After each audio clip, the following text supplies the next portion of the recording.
Okay, welcome back to another episode of Kesser, Dovid. We thought we were coming to an end, but it turns out we're really not. I mean, we're heading to the end, but we're not really there yet, which will give us more time, hopefully, to organize with Rabbi Dr. Katz to join us for the Siyum. It's amazing how many chapters we've done. Menachem, you're ahead of the game, We're not as close to finishing as we thought. Because we skipped over not only Kohanim, but in general we skipped over forensic, medicine and dentistry, and other related matters. But the importance of this, last topic that we've been battling with, would be a better word than dealing with, is really a prototype of what poskim are up against nowadays. By the way, Mitzvah Vashavai Shlita will be speaking tomorrow, opening the Afrikala, the American Agudi Afrikala, worth attending. He will speak tomorrow in the afternoon and opening, and then he'll give the second half of his opening. He opens every year. This year's on brachas. Last year was on medicine. This year is on brachas. Well, that's because brachas just started the new cycle. Right. So that was the chosen topic this year. It'll be at the Ramada. You might want to join. Of course, with Zilberstein, Shlita also will be giving share there. Had a very serious dilemma this evening because we had a meeting with Chaim Kanievsky, Shlita, and Rav Yitzchak Zilberstein this evening, and decided to forego it, to be with you, to move ahead in Kesser Dovid. It was not an easy decision. But in Mitzvah we'll be meeting with Zilberstein later this week. It's always fascinating what he comes up with. So let's look at a summary. But the summary is not only a summary, the summary is a conclusion. And in conclusion, I don't mean bringing the topic to an end. Conclusion, I mean it leads us to two conclusions. And I wish that our conclusions would be conclusive. But they are and they're not. Because the conclusion is also a commencement. Right. A new beginning. Right. So we... graduation, it's called commencement because it starts a new part of your life. I don't know if the challenges of today are greater than ever before. I think they are. I'm not talking about the technological issues that don't have precedent, and when we deal with a topic today of can innovation override precedent? Can innovation override precedent? Wow, what a difficult topic, challenging topic. What's an example of that? We're going to get to that right after we finish the summary on this topic, which is an example of that. Right.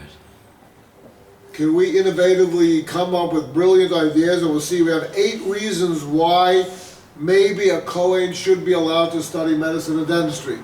And nonetheless, he says here, Rabbi Dr. Fred Rosner. Do you have smicha? Rabbi Dr. Fred Rosner will read his conclusion, and then we'll back up a little bit. But before we read Dr. Rosner's conclusion, the overwhelming majority of poskim are of the opinion that it is forbidden for a Kohen to attend a school that obligates its students to participate in anatomy classes utilizing cadaver dissection. So we've been through that. And there are some lenient opinions in this matter, and we will go through the 8, just to summarize the 8 possible combinations. But you know what? Sometimes even if you have 50, it's still not enough. But we'll get to that. We'll see what it's enough for, what it's not enough for. It should be noted in footnote 121 that Rav Shlomo Zalman Auerbach Zatzal and Rav Neuver Zatzal forbid a Kohen from even observing a cadaver dissection in the same room. This is a very stringent opinion. The Nishmas Avraham brings an opinion. Now, maybe were they talking maybe in Eretz Yisrael? I don't know, even so, but their opinion is, because you have to keep in mind that this that we said, basically, Kuli Alma, although we'll see one day or maybe they're not, that it is forbidden in our time for a Kohen to touch a cadaver. There is a lenient opinion that a guy, not that you can touch, but you can be in the same room. So a Jew you could not be, and a guy you can. And since, certainly in America, most of the cadavers are Gentile, is, and we have courses here all the time, they bring from Canada, cadavers, and we have all types of updates on them which are fascinating, but they are all Gentile. And I have to remark on the incredible amount of respect they give, limitations on how we're allowed to speak in the room, how we're allowed to act in the room, the respect, the covenant of mace, even though we're talking about a guy, is amazing. But to be in the same room, and then Rav Shlomo Zalman and Rav say you can't even be in the same room.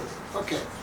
Rav Tendler, Rav Dr. Fred Rosner write, under the usual academic conditions, meaning that you have to touch a cadaver, a Kohen is not permitted to study dentistry because of the requirement in the United States medical schools that students take anatomy and pathology courses.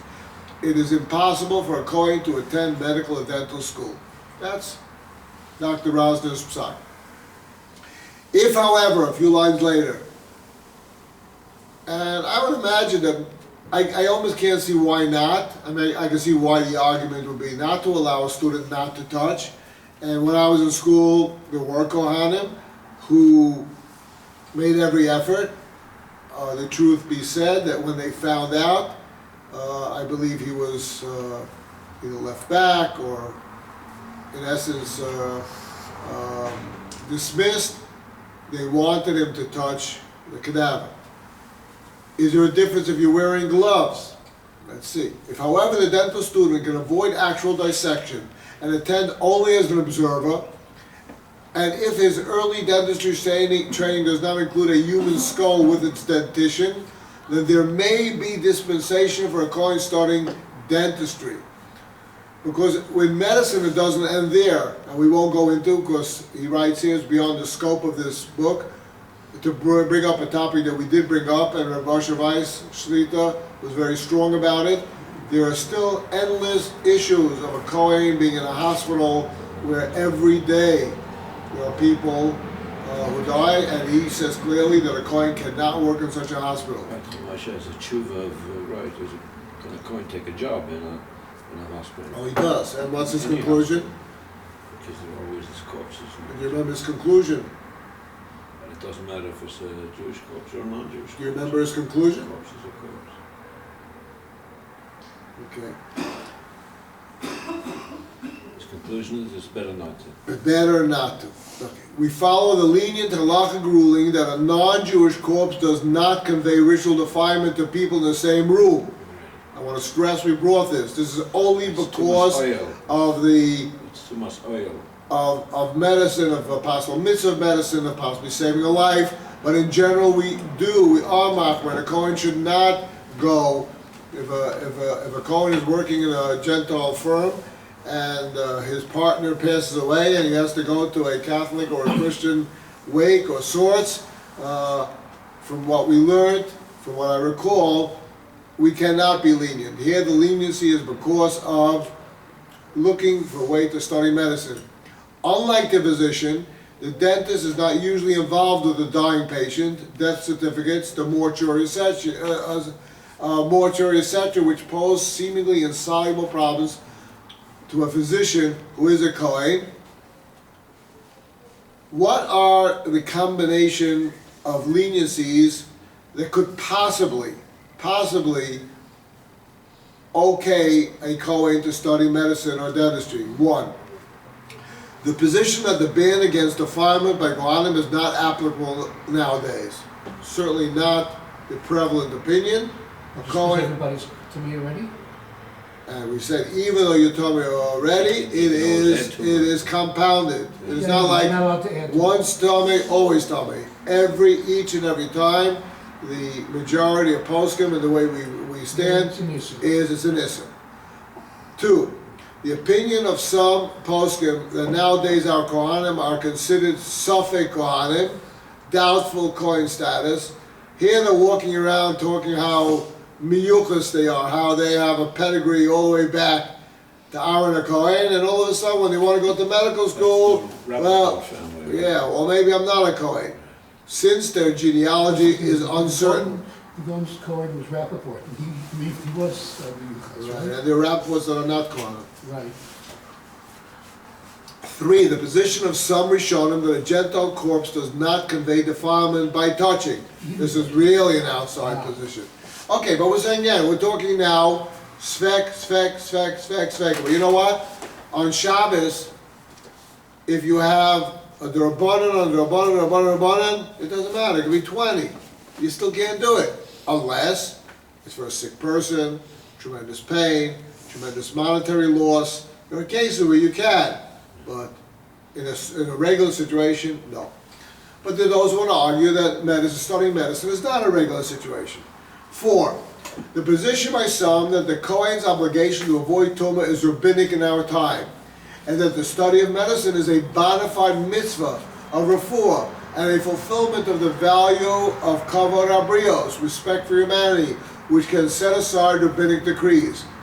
An outside svara, outside, how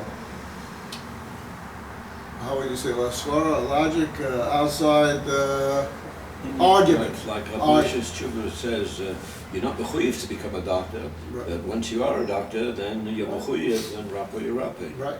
And the Shulchan Aruch Okay, says, we saw. Nit n'rishus l'roife l'rapois, u'mitzvah hi.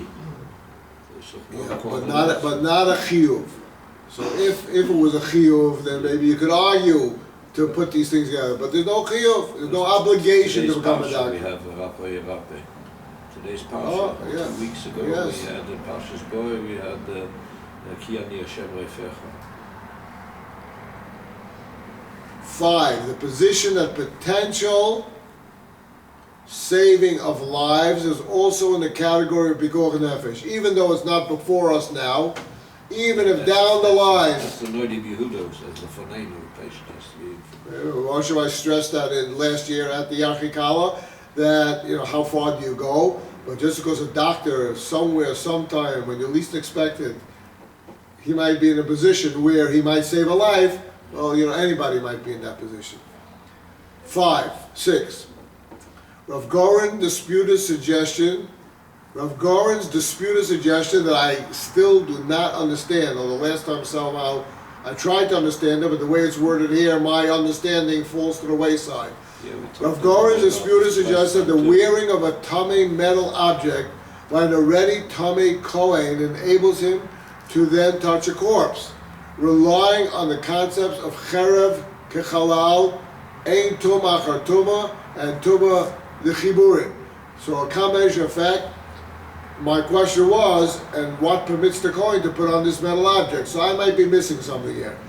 I tried to understand last time, maybe the guy who's wearing a ring, he already has an object, so he's continuously being defiled 24/7.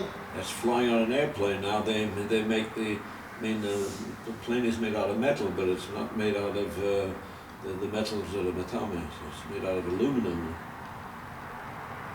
Most planes.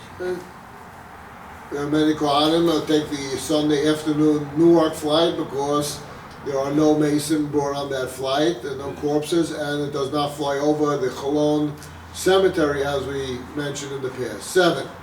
The suggestion that by wearing gloves the Kohen may participate in dissection because he is not touching, he is only touching the gloves, considered a kli, a utensil, and that would be only a rabbinical prohibition. So we have compounded rabbinical prohibitions, and not the corpse directly. Again, this supposes that in issues of refuah, where a mitzvah is involved, the sages set aside rabbinic decrees.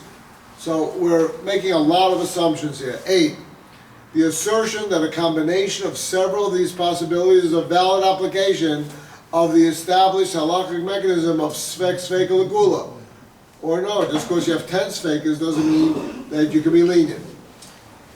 As we have explored, and this is the key and the bottom line, all of these reasons have been challenged or dismissed by the overwhelming majority of respected rabbinic authorities for an assortment of reasons.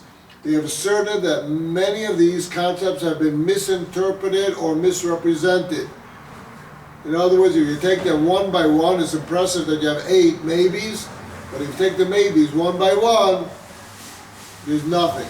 In any event, we must always keep in mind that established halachic practice should not be changed capriciously, and that care must be taken to safeguard against a deterioration of Torah observance. I want to read this again. The challenge.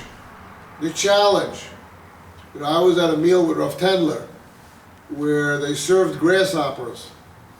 Okay, and Rav Mahmoud was there, and he said, we have Masorah. That's a mutter food. Right, they have a Masorah. And I asked Rav Tendler, will you eat the grasshoppers? And I said, can we rely on Rav Mahmoud's Masorah, on the tradition that he's handed down, which are the kosher grasshoppers?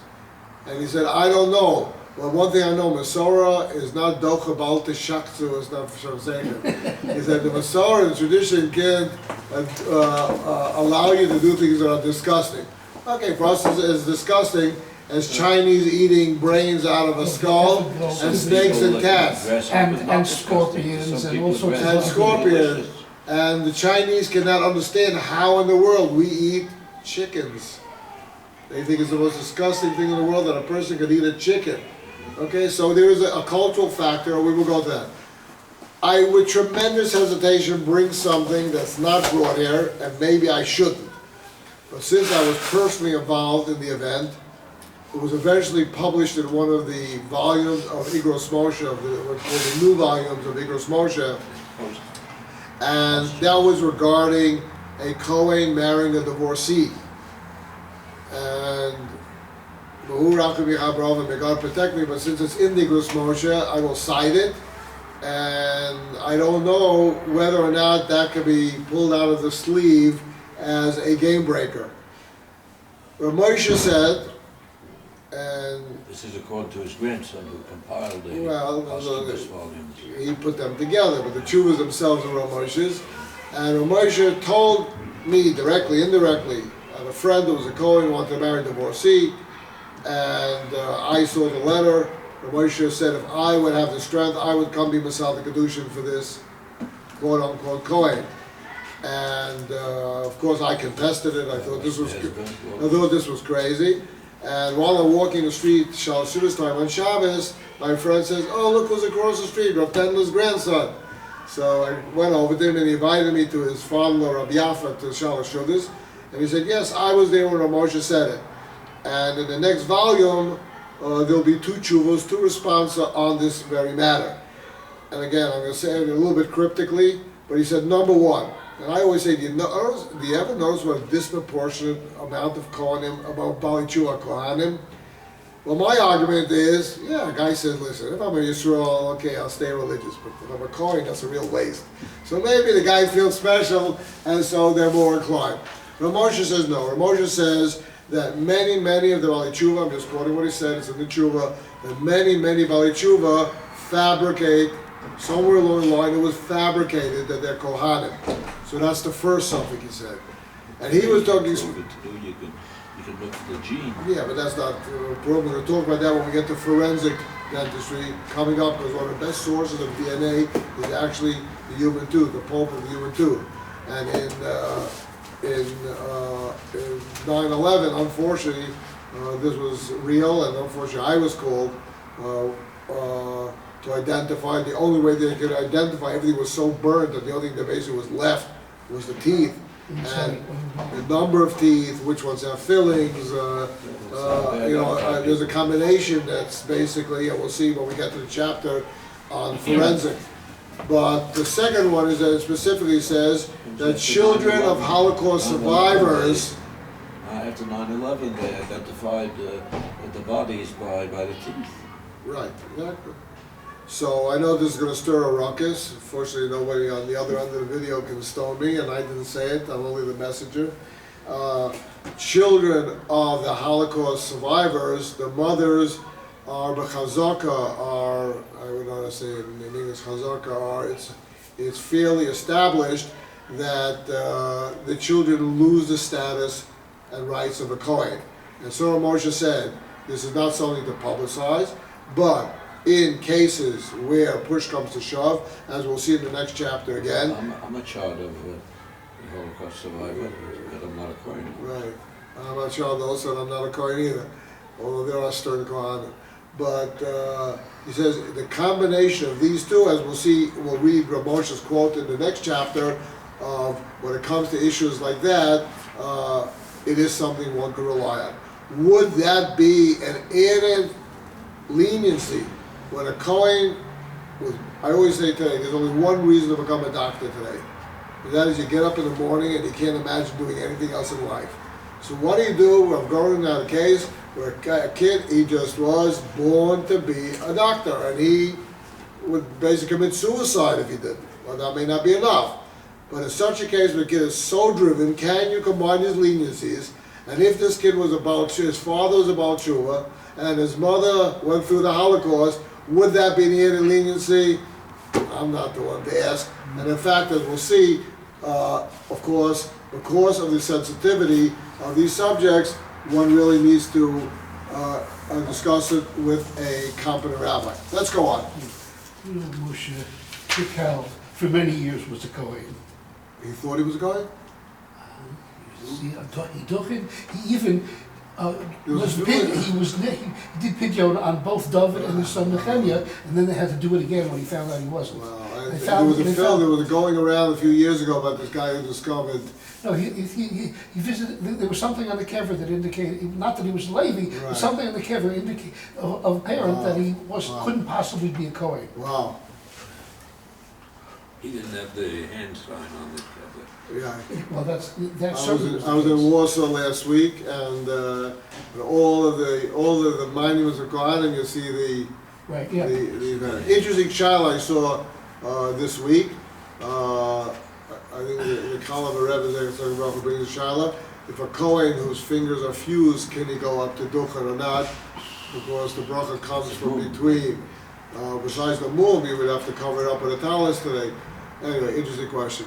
Okay, let's get to really the crux. Something that could be fixed by cutting Yeah, some. that's a good question. Probably yes. Interesting. In any case, can you get everything? It's called webbed hands or webbed feet. Can innovation override precedent? Listen to those words, because we are living in the age of torn between two lovers. A love for innovation and a love of respecting precedent. What page you on On 286. And wasn't the Chassam Sofer in this very arena with the status quo, conservative reform, the battle? And does the decision become black and white, what Allah says, or in times when status quo was so effervescent, Right. did he need to take positions that kept that in mind? So the issue that really comes out of this whole chapter of Kohanim, for most of us who are not Kohanim, is can we come up with 8, and I just added another 1 or 2 to the list of allowing a Kohen who was traditionally not allowed to study medicine to study medicine. Does it override precedent? Do we say, fine? I have a personal correspondence with Moshe Feinstein in 1980, where I wrote 18 pages of questions for Moshe, and it took him 5 years to respond. And they held a symposium in Manhattan of Tedler, answers to the doctor's questions. I was already living in Israel by then. But one of the things Moshe wrote in that tshuva, in that responsa that was recorded and lost, I think forever, was, I will see the difference in the word. Rav Soloveitchik really, Gatsal puts it in a nice, neat phrase. Rav Moshe said, we paskin based on what we know. We make our lucky decisions based on what we know and what's explained to us. And I'll give you an example. There's a very not well known response of the Oracle Shulchan, who is known for permitting certain levels of using electricity on Yom Tov, on the holidays. And I have a tshuva at home that I put out. That's what Shlomo Zalman wrote a whole sefer on. Okay, electricity in Allah is a challenging topic. But he writes over there, I must admit that in my town there was no electricity. And had there been electricity, and had I had a better understanding of what electricity is, I may have actually taken a different position in halacha. And this is what Moshe was saying to me in the tshuva. He says, if you tell me, an example we keep on coming back to, and actually was at the symposium last year at the Yachikala in the Ramada that starts tonight, tomorrow morning. If you have an avulsed tooth, if a tooth comes out, the psak was across the board that you cannot put it back in on Shabbos. It's not Sakonis Aver. The tooth is not considered on Shabbos and Avel. It's not considered a limb. And even microscopically, we know that it has flesh on it and has arteries and veins and nerve, everything. Halakhically, it's not a limb. You're not allowed to put it back in. So I had a kala the day before a wedding. She knocked out her front tooth, and I cleaned it off and I put it back in on Shabbos. And the reason I put it on Shabbos was Rav Moshe's decree that innovation can override precedent. Now that you're explaining to me, and Rav Moshe Weiss in the back of the Sefer, we brought it up so many times already, agrees with Rav Moshe Feinstein that since it is part of the jaw, and every tooth in the jaw plays a function in the function of the jaw, and the jaw is considered an aver, you're allowed to put back the tooth on Shabbos. Now, Rajil Arbach at the symposium last year would not accept it, but Arsha Weisshlita, but what I want to bring here, the koyach, the power of Rav Moshe Weiss to say, not so what. Even though the greatest poskim said you're not allowed to put in, that was based on their understanding of what you're doing when you lose a tooth or put back a tooth. And they say we have enough reason. Binu shnos dor v'dor. We must understand each generation and its needs. For example, plastic surgery. We talked about so many times that is the need today the same as it was 100 years ago? For men, for women. So let's see inside. The view of Rav Moshe Feinstein, okay, it would be improper to ignore this subject. The view of Rav Moshe Feinstein is that it is the role and responsibility of every Torah scholar to step forward and advance his ideas in order to solve extremely urgent problems that confront us. And I can testify, Rav Moshe Weiss is considered Shlita as a world authority on medical halacha, has more on his plate than he can deal with. I don't know how he does it.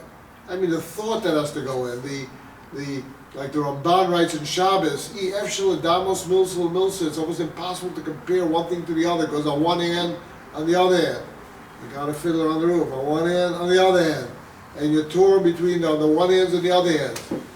Rav Feinstein's views in 123, I'm reading in the middle, has there already been an end or boundary set for Torah study? Certainly, in my humble opinion, it is forbidden to say this. Torah study will continue to flourish. Rav Moshe Feinstein is saying this is a living Torah. And we cannot just say, okay, that's the psak, that's what was said, finished. What Rav Moshe Feinstein went through with the Satmar Rebbe, Zekel Tzaddik Levracha, over artificial insemination, it's unbelievable. Satmar Rebbe holding on to tradition with both hands, understandably so. Rav Moshe Feinstein holding on to the needs of their generation and the innovation without being called a Reformed Jew. I'll give you an example. But finally, he said, my psak was only for this one case. One case? It can't be generalized. I don't know. Okay, you say. I'm not familiar. But I was indirectly involved in go-betweens in camp when Rav Moshe Feinstein, I'm trying to think which way it went. Rav Moshe Feinstein said to Shlichim, he said, don't talk to the Satmar Rebbe in learning. He'll wipe the floor with you. And they didn't listen. The Satmar Rebbe sucked them into the learning of the sugya, and they came back like, ringed out rags. Satmar Rebbe was a tremendous Talmud Chacham. Tremendous Talmud Chacham. With this we heard directly. We asked the Ramosha the famous tshuva on drinking not chol v'shol milk, and the famous tshuva. He wrote mainly for out of town. But he said, if it was up to me, I would bring not chol v'shol milk into my yeshiva. For the price difference, I could keep another boy in kollel. Oh, I was an 18-year-old boy, and I was pretty on top of things. And he said, and this I almost went through the floor, several floors, and he said, but what should I do? The Satmar Rebbe Shlita does not agree with me, based on the Pri Chodesh, and since he's the greatest Talmudic scholar of our time, I cannot do it. And I, with my two flags waving in the air, singing. What a compliment to the Satmar Yeah. Rebbe. So he said, I cannot go up against Satmar Rebbe as long as he doesn't agree with my opinion. Reminds me of a tshuva my sister was got from her vice. She had always wanted to bring her father here. Moshe has a tshuva on that. Well, the vice told her, use the money better to support yeshivas here. Period. And But that's based on a Zohar. it satisfied her.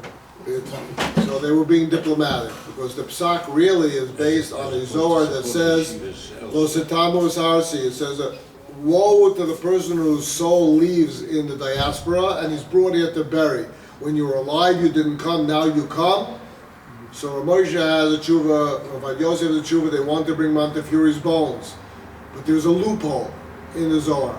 The Zohar says that a person who was brought after death to Israel, the land will shake him off like one shakes dirt off of his talus.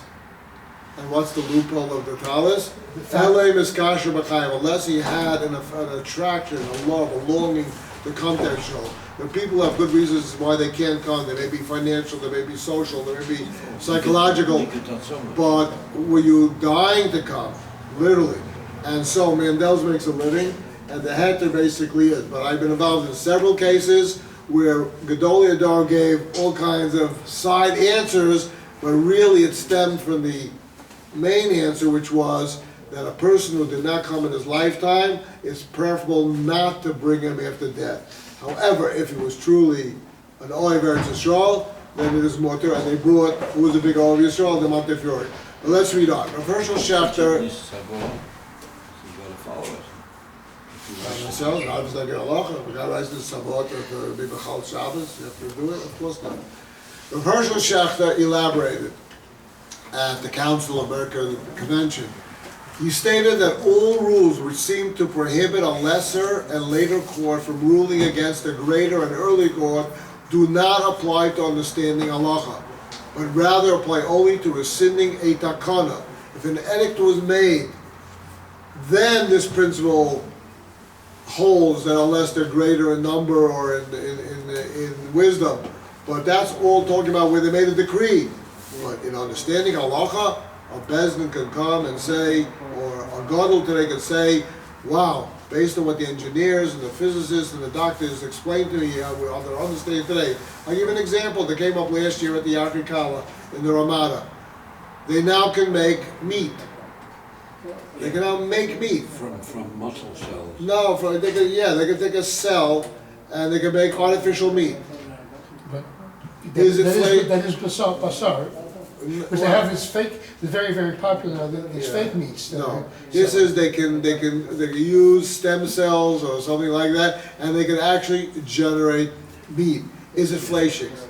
Can you not have meat and milk They with had a it? few years ago in America, fake bacon. Oh yeah, I've had that. It's very good, but that's made from duck. Kosher bacon. In any case, so what is the status of that meat? Is it meat and milk? And there are endless new innovations like that. And with our understanding today, Rav Schachter said we cannot base halacha on status quo. Those who merely recite the Mishnah bring destruction upon the world. It says in Sota, so what the Mishnah said, that's the end. Okay? There's a Gemara, there's a Rishonim, there's a Tur, there's a Beis Yosef, there's a Shulchan Aruch, there's a Mishnah Berurah, there's a Aruch Shulchan, there's a Shmir Shabbat Chasa, there's a whole evolution. But it says in the Mishnah, interesting, it was in the Daf Yomi now, which I'm not doing, but it intrigued me a little bit. It says that it's forbidden to put on perfume or cologne. A man is not allowed to put on. Well, Basil Bashkeva. no, not about Silver Gev at all. It's not about Silver Gev at all. It's about the Choshen for Mishkav Zocher. You're allowed to put, then he said, the Rambam brings it. He doesn't bring the reason. And the Shulchan Aruch doesn't bring it at all. So, It'll make him, well, I saw the Gemara Mem Gimel and Beis of Brachas. Brachas. That's what the Gemara says in Brachas Mem Gimel and Beis. You want an explanation? Your son and his Today's- Daf Yomi. Today's Daf Yomi. Oh, it is today's Daf Daf Yomi. Yomi. Right. So it was just coincidentally I fell on this. I forgot where I came across it. In any case, one hand, Poik Chozim Ahmed Vadi Shom. Go look around. You see that today all the B'nai Torah put on $100 and up cologne. Okay? So is it forbidden? Well, I didn't find it in Shulchan Aruch. It is in the Rambam. So do you say, well, the Rambam said, well, if the Rambam said it, why didn't Shulchan Aruch? I'm just making it as an example. That's a sure that you're not allowed to. But he says that you're allowed to on the body because it's a deodorant. As a deodorant, you could use it, but on your begodim, on your clothing, it is forbidden. Right, so take it away. Anyway, so we have to go and get up there. Even if the ruling of this halachic decision may sometimes go against prior rulings of Achronim, what of it? Where are you reading now? In the footnote on page 287. I remember a classic argument, I don't know if it was directly or indirectly, between the Chazon Ish Zatzal and Moshe Feinstein. Blau went into the Vatican and brought out endless new manuscripts. And sometimes they would bring a Rashba, and it says the exact opposite of what we thought the Rashba said all the years. Right. I always forget who's who, so you'll forgive me. But one of the two held, I think Moshe Feinstein said, I don't care if the Rashba himself comes and says, that's not what I said. If it was accepted in Klal Yisrael that this is what the Rashba said, and we pass like that Rashba, it doesn't matter. It's like the Nova Shemayim. Okay, but now we have, but the Rashba didn't say it. So what do you mean? We thought it was based on an erroneous Rashba. We now know what the Rashba. I have to bring you an example. There was a fellow in 1924, Kostin. He was an ear, nose, throat doctor. And he said that the jaw relationship definitely had an effect on head and neck pain and earaches. And it was called Kostin syndrome after him. And the Merck Manual brings the thing. However, the Merck Manual says, something like in 1936, that Sisher and Zimmerman disproved Kostin syndrome, that it doesn't exist. And in the Merck Manual, it says, therefore, Kostin syndrome doesn't exist. The relation between the jaws and earaches, even though Goodfriend and Kelly and others in the early 1900s, disprove it. 10 years later, in 1946, Sisher and Zimmerman wrote a rebuttal. They retracted what they said 10 years earlier. Even though we can't understand it scientifically, after examining 150 patients and so whatever, 75 patients and 100-something ears, there's unquestionably a relationship between the two. If you have a middle ear infection, you can't have jaw pain. No, the opposite. But the jaw compressing, there could the inner ear, if you lost your posterior teeth, the back teeth, the overcompression of the meniscus and of this area can cause ear pain. So this was argued back and forth.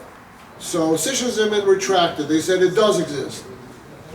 So Dr. Friedman, he must have been, I don't know, he looked 90 to me when he was at NYU. He quoted Sisher Zimmerman in 36. I said, yeah, but there's Sisher and Zimmerman in 46. They retracted. We abide by Sisher and Zimmerman of 36. Tradition, he started singing tradition. In other words, I don't care if Sisher and Zimmerman retracted. And in the Merck Manual, until this day, the Bible of medicine, they quote the 1936 Sisher Zimmerman and not the 1946. Why do I bring this?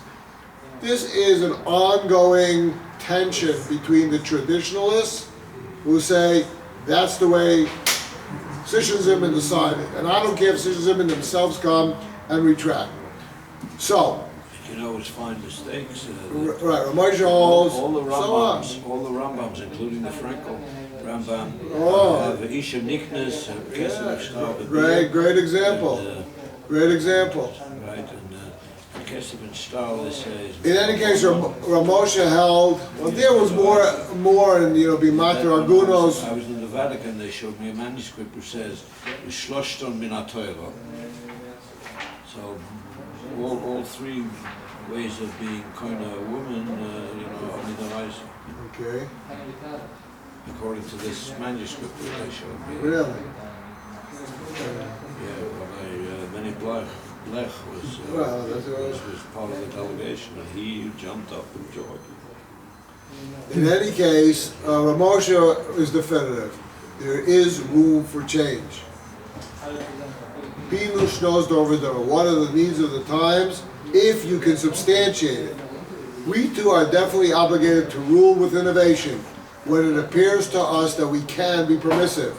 It is forbidden to act meekly. And I'm going to take advantage and say something that was so beautiful. I was Zoch on Shabbos to bring this. Innovation. Innovation means to say that a tooth is part of a jaw, and therefore it's a limb, is an innovative idea. And that goes up against the psak that you can't put it back in. So on Shabbos I saw this quote, because the humility of Rabbi Zechariah ben Avkulas, the Beis Hamikdash was destroyed. Right. I'm going to tell you something beautiful. If you're sure, it's worth connecting with this one. But before that, the Meretz Chai says these types of failures to act, it's called malpractice. We have it in our profession. Malpractice by default. You can do malpractice by overdoing. When I got out of school, the number one lawsuit in California was for not diagnosing periodontal gum disease. Not offering the implant alternative became a malpractice suit, just as overutilization. I got to share with you, Rabbi Yeshua, a 40-year, this really for 40 years, tore away to me, and this is the quote that they brought. This is Sfas Emerson in this week's parasha. It's a tangent, but it's stupid. Is he the guy who sent up a pig? He's the one who said they wanted to send a carbon with a defect, with a pgam. And he could not come, because of his humility, he could not come to allow such a thing. Had he allowed it, which halachically was permissible, it turns out, then we could have saved the Beis Hamikdash. So his humility destroyed. And please listen, because this is really so valuable and so beautiful. I must share it. You know, it's not on topic, it's too beautiful to let go. For 40 years, I was plagued with a question. And I don't care if you don't like my answer, but how is it that the question didn't bother you? In Hilchos Deos, in the first halacha, the Rambam says, the middle road is the golden path. We all know that, the way of the wise. And therefore, one should not be... Except for two things. Except for kas, anger, which we're going to leave now, because I have a separate mahalach there, how that works. And the second one is modesty. One should not be overly modest, one should not be underly modest. Go in the middle road.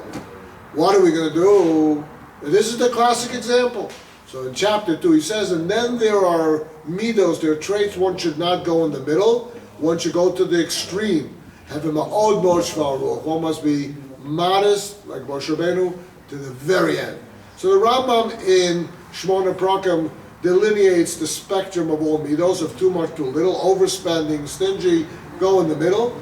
And when it comes to modesty, first he says go in the middle, then he says this is an exception.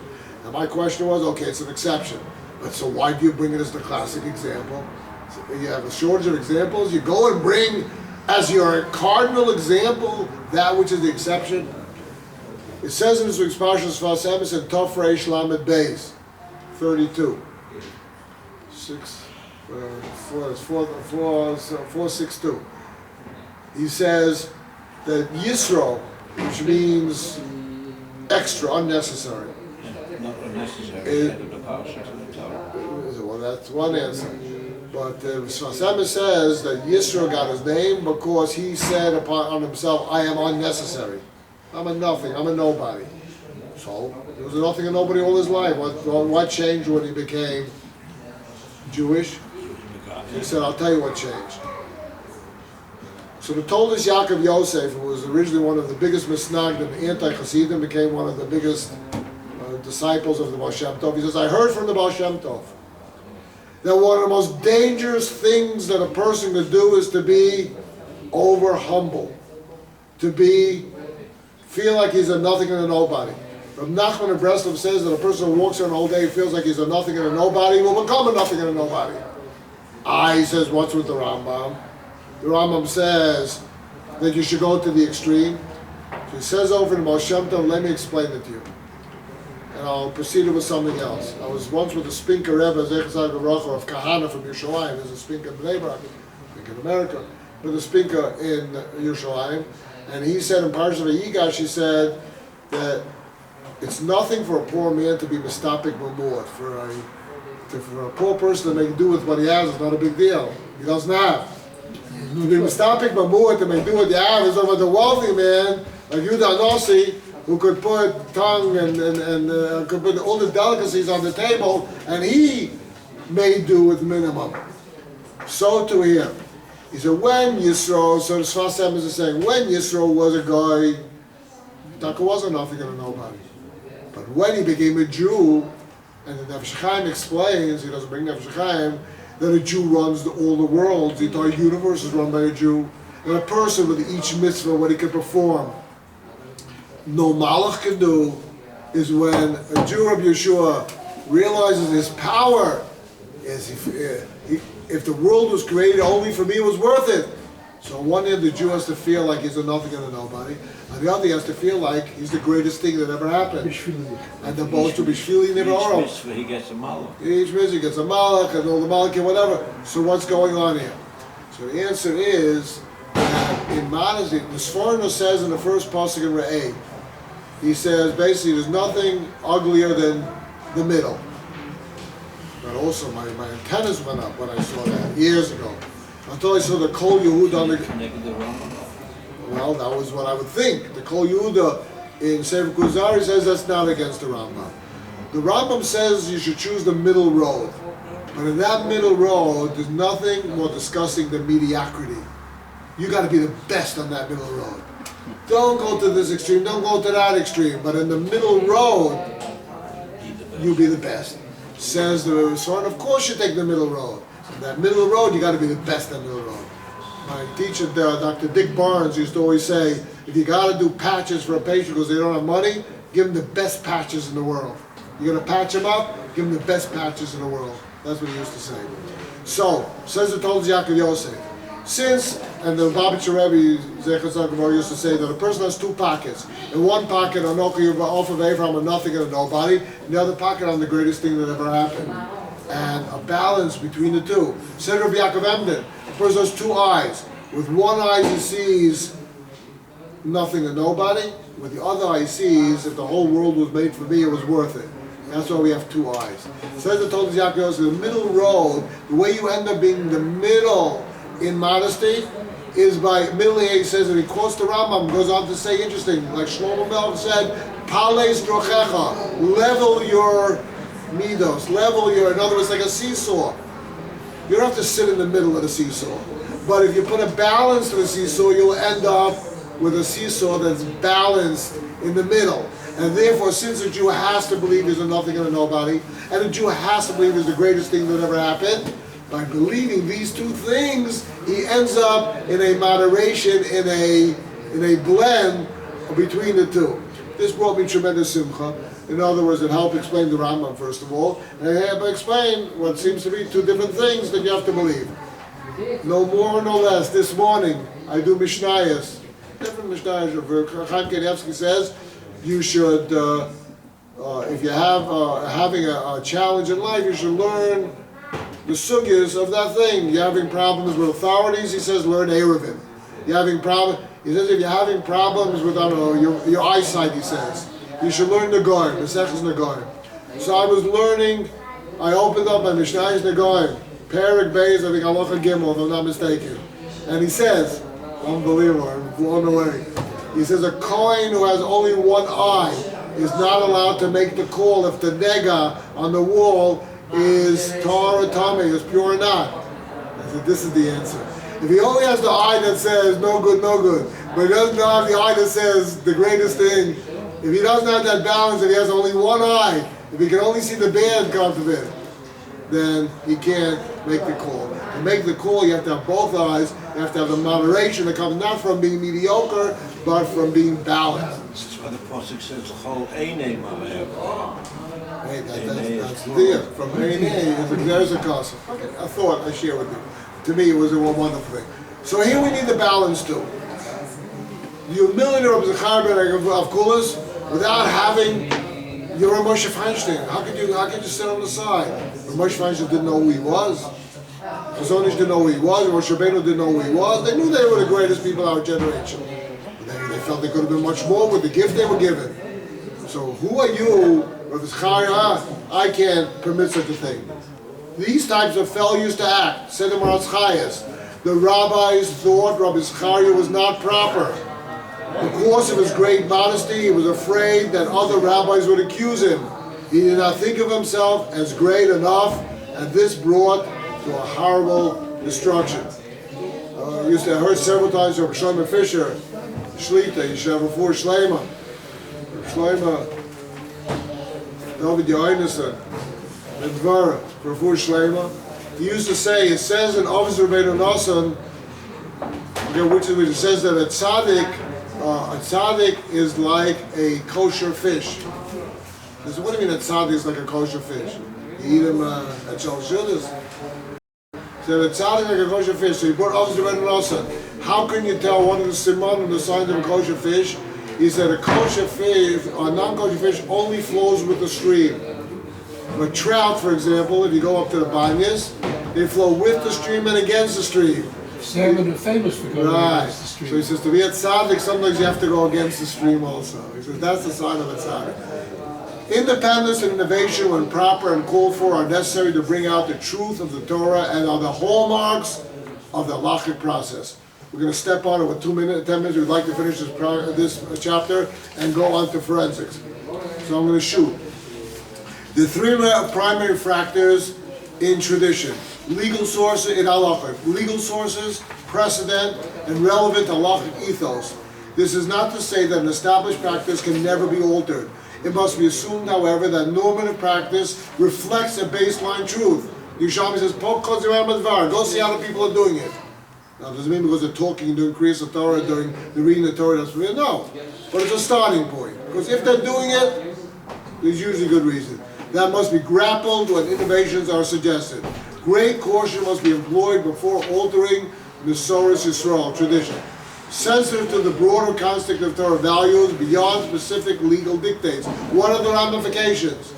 The idea of Mesorah is often mistaken as a mere historical record. That's a misunderstanding. Authentic Mesorah is rather an appreciation for, an application of, tradition as the guide by which new ideas, challenges, and circumstances are navigated. Mesorah, this is the one-liner. Mesorah is the bridge between our past and our future. Rav Hutner Zatzal used to say, the Pari Yitzchak, woe, I heard from Rabbi Lichtenstein Zatzal, woe to the Jew, in the bottom of 288, woe to the Jew who says, by Havdalah, the Shabbos is out. The Jew has to say the Shabbos is in. Right? So the Yid the Shabbos are right, the Shabbos are right. He says, Havdalah is a bridge, not a wall, not a separation. Tradition is not a wall. This is the end. Tradition is a bridge between our past and our future. How beautiful, you can lick your fingers. Each and every generation confronts an ever-changing social, cultural, and technical environment. Halachic leadership must therefore continuously probe whether proposed changes and accommodations will enable the community to advance the objectives of an authentic Torah ethos. This is, you gotta break the plates, you have to have shoulders with tremendous breadth. Rav Naftali Tzvi Yehuda Berlin states on 289, interpretations and innovations require proper motivation. Rav Dessler says if a person is looking up on Shabbos and Shulchan Aruch to be allowed to play chess, it's probably because he wants to play chess. I say I'm not so sure. He may want to be able to tell his friend, I don't want to play chess. So he's looking for why you're not. But each one has their bias. With the wrong intentions and biases, one can end up manipulating halacha as a subterfuge for an agenda which can have disastrous spiritual consequences. Often we have agendas. The Zionists with their agendas, and the anti-Zionists with their agendas, and all of a sudden, Kol HaDorish Dorish Latzmo, Tzio and Dorish Einla, says the Sukkah Mechal D'Vaydri, the Zion has no one to speak on its behalf. So all those four, they got all the proofs for. They have all the proofs against. Yes, Dr. Rosner. Rabbi Yosef Soloveitchik summarized, though changed social circumstances and needs may be a catalyst for halachic innovations, those needs themselves cannot create the innovation. Rather, justification for that innovation must be found within the parameters of the relevant halacha itself. We brought in the past in a different shir we have. The difference between Rambam and the other philosophers is the other philosophers seek truth philosophically. The Rambam came to explain Torah truth philosophically. There's a big difference. There's a big difference. Philosophy cannot be the catalyst for your knowledge. And so too innovation cannot be the reason for the change. There may be a need for the change, there may be a justification for the change, and then you have to see if it can fit into halacha. Soloveitchik held, another big one-liner, swallow this one, Soloveitchik held that Judaism allows for chidush innovation, but not shinush, not change. I'll give you an example. For years, we have 5 more minutes, Dr. Rosner. For years, I stood during Kaddish. That's the way I was taught in school. And many, many years later, I went through the Beis Yosef. How much ink he spilled. Based on Kabbalah, you're supposed to be sitting during Kaddish. And the Sfardim, the Hasidim sit during Kaddish. And I felt bad. All the years, my father sat, and they all sat, and I was a big shot. I came from Yeshiva, me and my friend, we stood, we talked to each other. We have to finish up. I have to stand for Kriyas Torah. We have to try to read the thought. Yeah, it's a whole secret cell. I had the same thought. We're going to keep you overtime. Make sure you stand. We're going to keep you overtime. We're going to keep you overtime. So my children said, I don't understand. All these years you stood, and now you sit. I said, I'm doing exactly the same thing I did all 20 years. He said, well, what's that? I said, 20 years ago I went through the sugya and I did what I thought was proper. And today I went through it and I do what's proper. The Jew has to do what's proper. Consistently doing what's proper. That's not change. I did not change. There was an innovation in what I was doing. The halacha stayed the same. You go through the sugya and see what you do better. We must finish up. Halachic giants explain, one of the most difficult tasks of a posek is deciding when and whether it is prudent to allow change, even when it is clear that no halachic provision is being violated. Sometimes, okay, I don't want to go there because we have different types of wearing pants, women wearing pants, not covering their hair. We go through a whole list of them. There are many, many, many ramifications that go into such decisions depending on the environment. And the Chachamim made a protective fence, and a fence around the fence, and a fence around the fence, and if you start chipping, you get too close to the cliff, you're right, you may halachically be allowed to go to the cliff, but all of a sudden you find the next generation over the cliff. Great responsibility to selectively open or close those gates.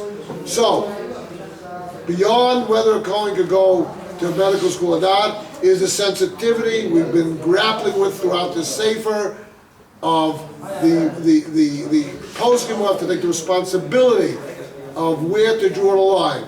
Conclusion, meaning our final thoughts and also what we decide. Medicine or dentistry by Kohanim is a very complex issue. Proposed innovation requires careful thought. Generally speaking, it is clear that a Kohen, like Dr. Rosner said, must avoid enrolling in medical or dental school. A discussion of laws of Kohen visiting and treating patients in a hospital setting are beyond the scope of this book, and with that we will proceed to forensic odontology, identification of bodies through the use of dental knowledge, and its application in halacha. Thank you. Next week we are not meeting. Next week we're not meeting. Amir Hashem, I hope in 2 weeks.